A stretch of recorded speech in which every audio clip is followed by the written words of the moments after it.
اب فیصلہ سنا کہ فیصلہ کیا سناتا ہے، دیکھتی ہوں کہ تو اس کے حق میں کیا فیصلہ کرتا ہے، سزا دیتا ہے یا نہیں دیتا ہے۔ تو بادشاہ التمش کہتا ہے کیا کوئی گواہ ہے، کیا کسی گواہ نے دیکھا ہے؟ تو وہ عورت کہتی ہے ہاں گواہ ہیں، اور وہی 4 خریدے ہوئے گواہ کھڑے ہو جاتے ہیں۔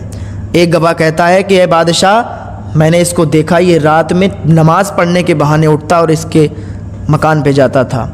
دوسرا کہتا بادشاہ میں نے دیکھا یہ تہجد کے بہانے اٹھتا تھا اور رات میں اس کے مکان میں جاتا تھا اور زنا کرتا تھا۔ اللہ اکبر، ایک اللہ کے ولی پر تہمت لگائی جا رہی ہے، جھوٹے گواہ بھی ہیں۔ بادشاہ بڑا حیران ہے کہ یا اللہ کروں تو کیا کروں، یہ فیصلہ کرنے سے پہلے مجھے موت کیوں نہیں آ جاتی۔ حضور بختیار کاکی فرماتے ہیں کہ بادشاہ مجھے 3-4 دن کا ٹائم دے دے، 4 دن کے بعد فیصلہ سنا دینا۔ تو بادشاہ التمش کہتا ہے ٹھیک ہے حضور، جیسی آپ کی مرضی، جیسا آپ چاہیں ویسا ہوگا۔ بادشاہ التمش 3-4 دن کا ٹائم دے دیتا ہے۔ تو ادھر حضور خواجہ بختیار کاکی دربار سے باہر آتے ہیں۔ آپ کے خادم آپ سے کہتے ہیں حضور سواری پر بیٹھ جائیں، سواری پر بیٹھ کے چلیں۔ تو آپ فرماتے ہیں نہیں، سواری پر آج نہیں بیٹھوں گا، کیونکہ ابھی تک اس کا پیر بن کر میں سواری پر آتا رہا، لیکن آج میں پیدل جانا چاہتا ہوں اور دیکھنا چاہتا ہوں کہ یہ دہلی والے میرے بارے میں کیا سوچتے ہیں۔ آپ پیدل اپنے مقام پر جاتے ہیں، لوگ طرح طرح کی باتیں کرتے ہیں، یہ تو بڑا بزرگ انسان تھے، یہ تو بڑا اللہ والے بنتے تھے اور انہوں نے کام کیسا کیا۔ تو آپ جب اپنے مقام پر پہنچتے ہیں اپنے پیر حضور خواجہ غریب نواز کو یاد کرتے ہیں، حضور خواجہ غریب نواز کو ایک خط لکھتے ہیں اور کہتے ہیں آپ جلدی سے یہاں آ جائیے۔ اب ادھر خواجہ بختیار کاکی انتظار دیکھ رہے ہیں کہ حضور خواجہ غریب نواز کب آئیں گے، کب آئیں گے، کب آئیں گے، کب یہ فیصلہ ہوگا، کیسا فیصلہ ہوگا، کیا ہوگا۔ آپ بہت گھبرا رہے ہیں۔ آپ مغرب کی نماز پڑھتے ہیں، تیسرے دن آپ مغرب کی نماز پڑھ کے جب فارغ ہوتے ہیں، سلام پھیرتے ہیں، جب دیکھتے ہیں پیچھے تو حضور خواجہ غریب نواز کی ابھی 2 رکعتیں ہوئی تھیں۔ حضور خواجہ غریب نواز آ گئے تھے اور ابھی نماز پڑھ رہے تھے، تو بڑا دل خوش ہوا۔ نماز پڑھنے کے بعد آپ سینے سے چپٹ کے رونے لگتے ہیں۔ حضور خواجہ غریب نواز فرماتے ہیں میرے بختیار روتا کیوں ہے، صبر سے کام لے، اتنی جلدی تو نے ہار مان لی؟ تو نہیں جانتا ہے جب حضرت مریم پر انگلی اٹھی تھی، جب حضرت مریم پر تہمت لگائی گئی تھی، پھر دوسرے دن جب دربار لگتا ہے تو حضور خواجہ بختیار کاکی اور حضور خواجہ غریب نواز رضی اللہ تعالیٰ عنہ دونوں لوگ دربار میں جاتے ہیں۔ جانے کے بعد دیکھتے ہیں وہی عورت پھر بچے کو لیے کھڑی ہے اور کہتی ہے بادشاہ فیصلہ کب فیصلہ کرے گا؟ تو جب یہ بات کہتی ہے تو وہ گواہ بھی کھڑے ہوتے ہیں۔ حضور خواجہ غریب نواز گواہوں سے پوچھتے ہیں کیا تم نے دیکھا ہے؟ تو وہ گواہ جو جھوٹے گواہ تھے، خریدے ہوئے گواہ تھے، وہ کہتے ہیں ہاں ہم نے دیکھا ہے کہ یہ رات میں جایا کرتے تھے، تہجد کے بہانے اٹھا کرتے تھے اور اس عورت کے مکان پر جایا کرتے تھے۔ تو حضور خواجہ غریب نواز اس عورت سے پوچھتے ہیں تو وہ عورت کہتی ہے ہاں یہ اسی کا بچہ ہے۔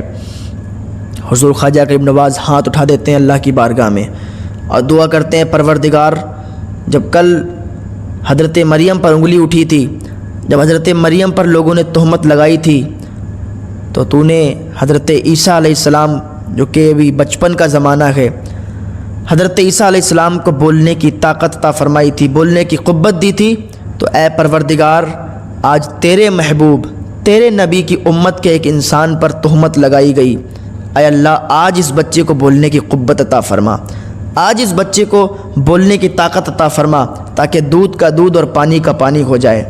تو ابھی آپ دعا کر ہی رہے تھے کہ بچہ اٹھ کے بیٹھ جاتا ہے، سبحان اللہ، بچہ اٹھ کے بیٹھتا ہے، کہتا ہے یا خواجہ غریب نواز السلام علیکم۔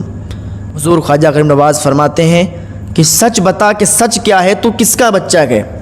تو وہ بچہ بولتا ہے، اللہ تعالیٰ نے اس کو زبان دی اور دربار میں سارے لوگ دیکھ رہے ہیں، اور وہ بچہ بولتا ہے کہ یہ جو 4 گواہ ہیں انہی گواہوں میں سے ایک یہ میرا باپ ہے۔ ان گواہوں میں سے ایک کو اپنا باپ بتاتا ہے اور پھر وہ بچہ لیٹ جاتا ہے اور پھر وہ ویسے ہی ہو جاتا ہے جیسے پہلے تھا۔ تو حضور خواجہ غریب نواز نے جب یہ سنا تو بختیار کاکی کا ہاتھ پکڑا، کہا چل اب تو دہلی نہیں رہے گا۔ پھر بادشاہ التمش نے اس انسان کو سزا سنائی اور دیکھا کہ حضور خواجہ غریب نواز حضور بختیار کاکی کا ہاتھ پکڑ کر ان کو دہلی سے لے جا رہے ہیں، تو دوڑتا ہوا آیا اور قدموں پہ گر گیا، اور جتنے بھی لوگ تھے جو حضور خواجہ بختیار کاکی کے چاہنے والے تھے قدموں پہ گر گئے، کہنے لگے حضور ہمیں نہیں معلوم تھا، ہم اس بات سے آگاہ نہیں تھے، ہم لوگوں سے بہت بڑی بھول ہوئی ہے، غلطی ہوئی ہے، ایک بار معاف کر دیجئے۔ اگر خواجہ بختیار کاکی یہاں سے چلے گئے تو لوگ پھر پہلے جیسے ہو جائیں گے۔ جب سے حضور بختیار کاکی یہاں پر آئے ہیں بہت دین کی خدمت کی ہے، بہت دین کا کام کیا ہے۔ حضور اگر آپ چلے جائیں گے تو سارا ماحول بگڑ جائے گا۔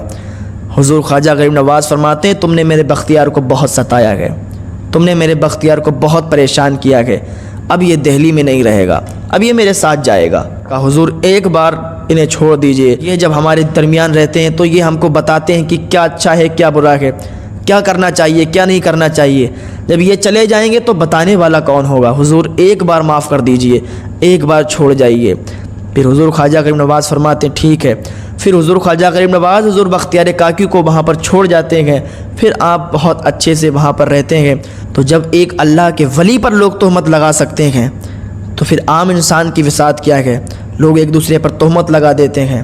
تو ہم لوگوں کو اللہ تعالیٰ عقل سلیم عطا فرمائے اور نیک عمل کرنے کی توفیق عطا فرمائے۔